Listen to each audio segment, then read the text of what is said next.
नमस्कार साथियों। जैसा कि आपको पता है, अपन एमपी सेट को टारगेट करते हुए हिस्ट्री के पेपर को के क्वेश्चनों को कवर कर रहे हैं, जिसमें 2024 का हमने क्वेश्चन पेपर ले रखा, जिसका आज का अपना पहला क्वेश्चन ये है। क्वेश्चन नंबर है 89 वाला। आप चेक करके देख सकते हो, एकदम ऑथेंटिक सोर्स के माध्यम से अपन ये क्वेश्चन की जो सीरीज है वो चला रहे हैं। तो क्वेश्चन नंबर 89 है।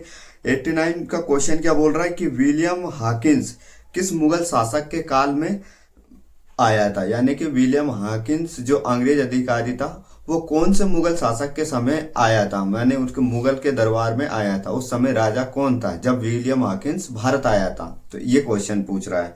तो अकबर के समय आया था क्या, जहांगीर के समय आया था क्या, शाहजहां के समय आया था क्या, या औरंगजेब के समय आया था क्या, बताइए। आप इस क्वेश्चन को इंग्लिश में भी देख सकते हो। In whose Mughal empire reign William Hawkins visit. तो अकबर, जहांगीर, शाहजहां, औरंगजेब किसके समय आया था। तो इसका आंसर क्या आएगा साथियों। अब अपन इसके आंसर को भी देखते हैं। विलियम हॉकिंस, तो बात करते हैं अपन विलियम हॉकिंस के बारे में।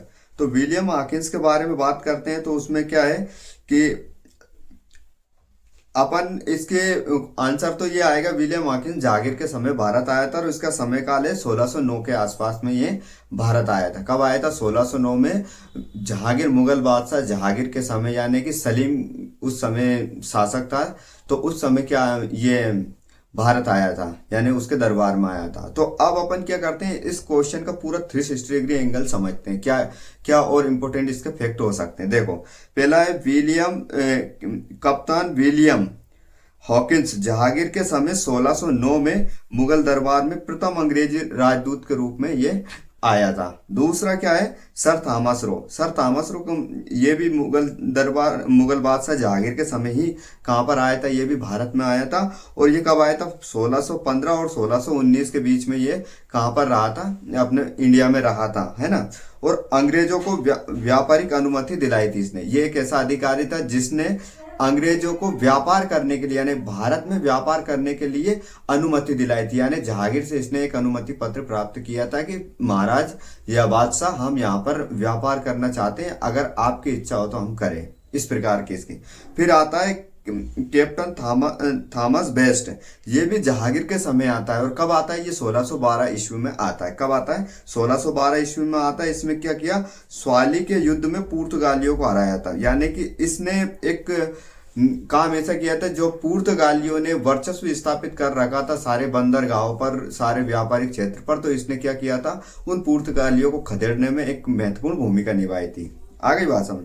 फिर आता है गैब्रियल बॉटन। ये शाहजहां के समय आता है। शाहजहां के समय आता है 1640 ईस्वी में के आसपास आता है। इसने क्या किया, बंगाल में अंग्रेजों को व्यापारिक रियासतें दिलाई। यानी कि बंगाल वाला जो क्षेत्र है वहां पर इसने व्यापारिक कोठियां स्थापित की, वहां का एक एरिया पर उसने कब्जा किया एक तरीके से, है ना।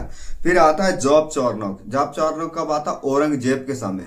जब देखो, ऐसे भी इसको थोड़ा सा इंटरलिंक कर सकते हैं अपन, जॉब चौरनॉक, औरंगजेब, जेब जॉब, इस तरीके से, ताकि ये अपने माइंड में थोड़ा बना रहे।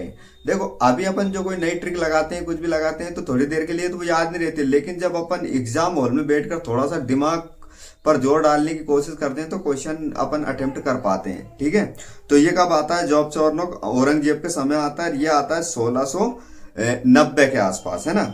ये कलकत्ता की स्थापना करता है। जॉब चौरनॉक को कोलकाता की स्थापना, ये कलकत्ता तो पहले से था, लेकिन कलकत्ता पर इसने अपना वर्चस्व बनाया और अच्छे से सुव्यवस्थित तरीके से अपना कार्यभार उसने वहां पर चलाया। किसने, जॉब चौरनॉक ने। अब कब आता है, ये औरंगजेब के समय आता है। फिर यहाँ पर फिर आता है छठे नंबर पे सर जोसाया चाइल्ड। ये सर जोसाया चाइल्ड कब आता है, ये औरंगजेब के समय 17वीं शताब्दी में आता है। कब आता है, सन 1700 के आसपास में ये आता है। इसने क्या किया, ईस्ट इंडिया कंपनी की नीति का निर्धारण किया।